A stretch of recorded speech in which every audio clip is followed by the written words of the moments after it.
दोस्तों, आप सभी ने वोल्केनो ज्वालामुखी के बारे में तो सुना ही होगा, जिसका नाम सुनते ही हमारे माइंड में कुछ ऐसा आता है। क्यों दोस्तों, आता है ना। और हमारा मन भी करता है कि काश हम इसे फटते हुए देखें, लेकिन बस ये सोचने में ही अच्छा लगता है। वास्तव में यह बहुत ही भयानक है, ना देखो तो ही अच्छा है।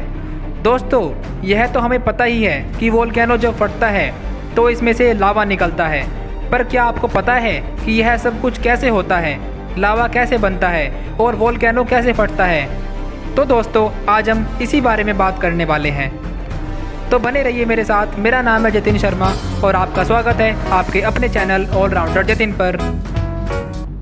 दोस्तों, ज्वालामुखी अर्थ की सतह पर उपस्थित ऐसी दरार या मुख होता है जिससे पृथ्वी के भीतर का गर्म लावा, गैस, राख आदि बाहर आते हैं। माना जाए तो यह पृथ्वी की ऊपरी परत में एक रप्चर होता है जिसके द्वारा अंदर के पदार्थ बाहर निकलते हैं। दोस्तों, ज्वालामुखी द्वारा उत्सर्जित इन पदार्थों के जमा हो जाने से निर्मित कोनिफॉर्म मीन्स शंक्वाकार स्थल रूप को ज्वालामुखी पर्वत कहा जाता है। दोस्तों, हमारी अर्थ के अंदर बहुत गर्मी है और लगभग इसके अंदर का टेम्परेचर 6000 डिग्री सेल्सियस रहता है। दोस्तों, धरती के भूगर्भ में जब प्लेट सरकती हैं तो भारी प्लेट नीचे रह जाती है और हल्की प्लेट ऊपर हो जाती है जो पर्वतों को बनाती है।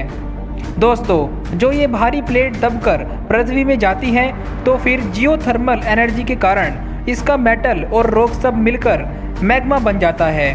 फिर वहाँ पर बहुत ज़्यादा गर्मी के कारण प्रेशर जनरेट होता है और फिर जो ये मैग्मा है ये हल्की प्लेट्स पर प्रेशर बनाता है और आखिर में इसे तोड़कर लावा के रूप में बाहर आता है।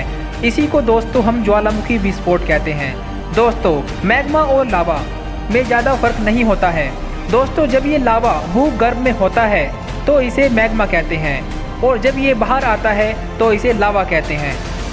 दोस्तों, क्या आपको पता है जो ये आइलैंड बनते हैं ये वोल्केनो के फटने से ही बनते हैं। जब इसका दहकता हुआ लावा समुद्र पर गिरता है तो वहाँ की सतह को जमा देता है।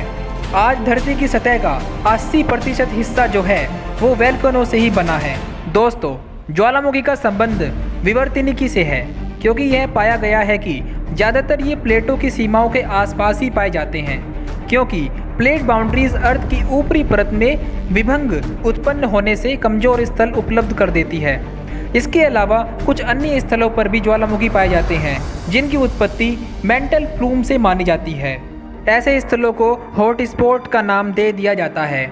और दोस्तों, भू आकृति विज्ञान में ज्वालामुखी को आकस्मिक घटना के रूप में देखा जाता है और पृथ्वी की सतह पर परिवर्तन लाने वाले बलों में इसे रचनात्मक बल के रूप में वर्गीकृत किया गया है, क्योंकि इससे कई स्थल रूप में निर्माण होता है।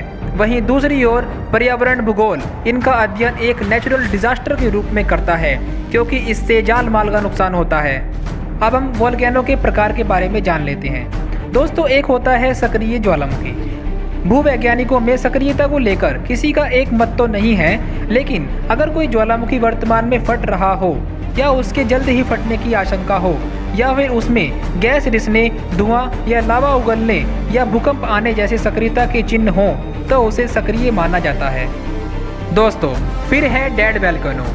यह वे वोल्केनो होते हैं जिनके बारे में साइंटिस्ट की अपेक्षा है कि ये फटेंगे नहीं। इनके बारे में यह अनुमान लगाया जाता है कि इनके उगलने की गर्मी व सामग्री अब बची ही नहीं है। दोस्तों, फिर है डोरमेंट वोल्केनो। साइंटिस्ट बोलते हैं कि एक्सटिंक्ट और डोरमेंट वोल्केनो में अंतर पाना कठिन है, लेकिन अगर मानवीय स्मृति में कोई वोल्केनो कभी भी हिस्ट्री में बहुत पहले फटा हो तो उसे डोरमेंट ही माना जाता है। दोस्तों, मैं आपको बता दूं, मसलन तोबा वोल्केनो जिसके विस्फोट में आज से लगभग 70,000 वर्ष पूर्व भारतीय उपमहाद्वीप के सभी मानव मारे गए थे और पूरी मनुष्य जाति ही विलुप्ति की कगार पर आ पहुंची थी। हर 3,80,000 वर्षों में यह वोल्केनो पुनर्विस्फोट के लिए तैयार हो जाता है। तो दोस्तों, आज के लिए इतना ही। यह जानकारी आपको वोल्केनो के बारे में कैसी लगी मुझे कमेंट में बताना ना भूलें। Thanks for watching, take care.